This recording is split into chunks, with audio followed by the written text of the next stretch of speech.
예, 오늘은 하나님과 성의 7번째 시간으로 5장의 강간과 매춘에 대한 성경의 관점을 한번 살펴보겠습니다. 요즘에 성폭행 사건이 발생할 때 문제해결에서 가장 큰 강조점을 두는 것은 성폭행 사건의 피해자입니다. 피해자의 인권을 보호하고 피해자가 일상에 잘 복귀할 수 있도록 돕는 것이 중요하다고 강조합니다. 그럼 고대 이스라엘 사회에서 강간의 가장 큰 피해자는 과연 누구였을까요? 예상하시겠지만 피해자인 여성은 아니었습니다. 여성이 결혼하기 전에 강간을 당하면 가장 큰 피해자는 그 여성의 아버지이고, 결혼한 이후에는 남편이 가장 큰 피해자입니다. 지금의 기준으로는 이해가 안 되지만 여성이 남성과 동등한 인간이라기보다는 남성에게 종속된 재산 취급을 받던 이 가부장적인 사회에서는 그것이 바로 현실이었습니다.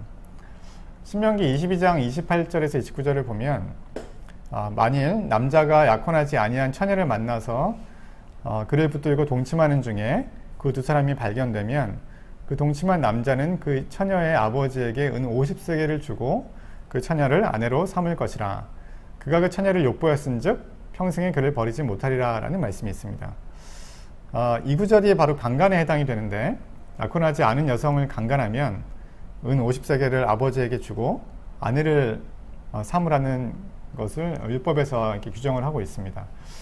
출애굽기 말씀을 보면 사람이 약혼하지 아니한 처녀를 꾀어서 동침하였으면 납폐금을 주고 아내로 삼을 것이요, 만일 처녀의 아버지가 딸을 그에게 주기를 거절하면 그는 처녀에게 납폐금으로 돈을 낼지니라 라고 되어 있습니다. 이 출애굽기의 말씀은 강간은 아니고 아마도 여성을 유혹을 해서 이제 성관계를 한 경우에 해당이 되는데, 역시 아버지에게 신부값을 주고 그 여성과 결혼을 하라고 합니다. 네.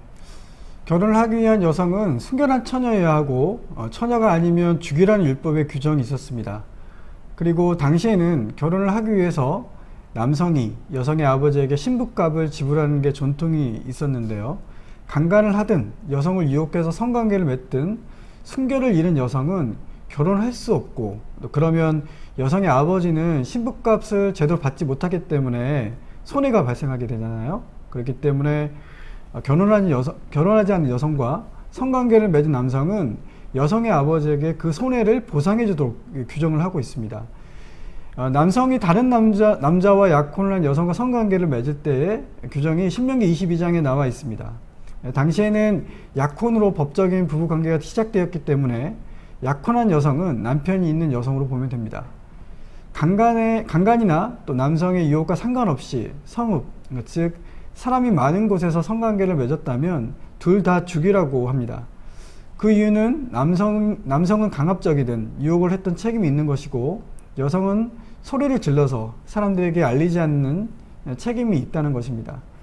그런데 들에서 남자가 배우자가 있는 여성을 강간하면 소리를 질러도 도움을 받을 수 없기 때문에 여성의 책임은 없다고 보고 남성만 죽이라는 규정을 합니다.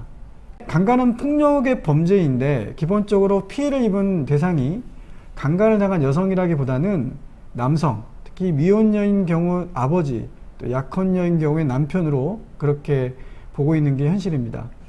보통 약혼을 하면 법적인 부부관계가 되지만 이후 결혼식을 통해서 성관계를 갖게 되는데, 남편은 여성의 성적 순결에 대해서 신부값을 지불했기에 여성은 순결을 유지할 책임이 있는 것입니다. 네, 합의에 의한 성관계든 유혹을 했던 강간했던 그 원인은 중요하지가 않고, 여성이 성적 순결을 잃어서 아버지나 남편에게 손해를 끼쳤다면 그것에 대한 책임을 묻도록 율법은 규정을 하고 있습니다. 가부장적인 사회였던 고대 이스라엘 사회에서 여성의 어떤 피해나 인권은 별로 고려의 대상이 아니었습니다. 구약에 보면 유명한 강간 사건이 있습니다. 창세기에 야곱과 레아의 딸인 디나가 그들이 거주하던 곳의 지도자의 아들인 세겜에 의해서 강간을 당한 기록이 있습니다. 세겜은 디나와 결혼하기를 원해서 아버지에게 결혼할 수 있도록 중매를 서달라고 이제 요청을 합니다.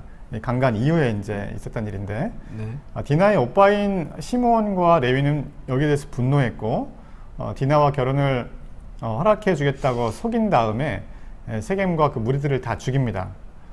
이 사건에서 이제 흥미로운 것은 디나의 친오빠들이 분노했던 것에 비해서 야곱의 분노나 이런 어떤 반응이 성경에 나와 있지 않다는 거예요. 또 한 가지는 어떤 디나의 감정이나 마음은 성경에 기술이 되어 있지 않았어요. 그래서 고대 이스라엘 사회에서의 이 관심은 부족혼의 전통을 지키는 것이 중요했고, 또 가족의 명예 이런 게 중요했죠. 그리고 여성의 인권은 별로 그 당시 사회에서 중요한 관심사가 아니었다는 걸 알 수 있습니다. 네. 다음으로 매춘에 대해서 한번 알아보겠습니다. 히브리어에서 창녀로 번역되는 단어는 직업적으로 성을 파는 여성이라기보다는 일반적으로 음란한 여성이라는 의미를 담고 있습니다. 그래서 호세의 아내인 고멜이 창녀로 알려져 있지만 직업적으로 성을 파는 여성이라기보다는 정숙하지 못해서 바람을 많이 피우는 여성일 가능성이 더 많습니다. 당시에 창녀는 특별한 옷이나 모자 같은 걸 썼고 자신의 집이나 또 매춘굴 또는 성문, 신전 같은 곳에서 몸을 팔고 화대를 받았습니다. 신명기를 보면 매춘의 수입은 허물로 여호와의 제단에 드릴 수 없었습니다. 그리고 딸을 매춘으로 이용하지 말라는 구절도 내이기에 나옵니다. 한편 제사장은 처녀와 결혼할 수 있었고 가부, 이혼녀, 강간당한 여성, 창녀와 결혼하면 안 된다는 규정도 레위기에 기록되어 있습니다.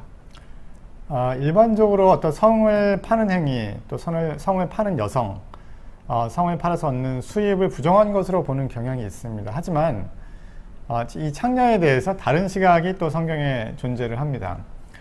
이스라엘의 가나안 정복의 공로를 세운 라합도 창녀인데 그녀는 칭찬을 받고 예수님의 족보에도 들어가는 영광을 누리기도 합니다. 예수님도 창녀를 정죄하지 않았어요. 대제사장보다 먼저 하나님 나라에 들어갈 것이라고 칭찬을 하기도 합니다. 마태복음에 보면 이런 말씀이 있는데, 그 둘 중에 누가 아버지의 뜻대로 하였느냐? 이르되 둘째 아들이니이다. 예수께서 그들에게 이르시되 내가 진실로 너에게 이르노니 세리들과 창녀들이 너희보다 먼저 하나님의 나라에 들어가리라. 요한이 의의 도로 너희에게 왔거늘 너희는 그를 믿지 아니하시되 세리와 창녀는 믿었으며 너희는 이것을 보고도 끝내 뉘우쳐 믿지 아니하였도다. 이런 말씀이 있습니다. 이 성을 파는 여성에 대해서 성경에 대체적으로 부정적으로 이제 기술하고 있다고 말씀을 드렸는데, 그렇다면 성을 사는 남성에 대해서는 과연 성경에서 뭐라고 얘기를 하고 있을까요? 네네.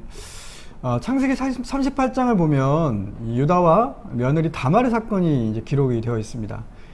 다말은 유다의 첫째 아들과 결혼을 했는데 아이를 낳기 전에 남편이 죽었습니다.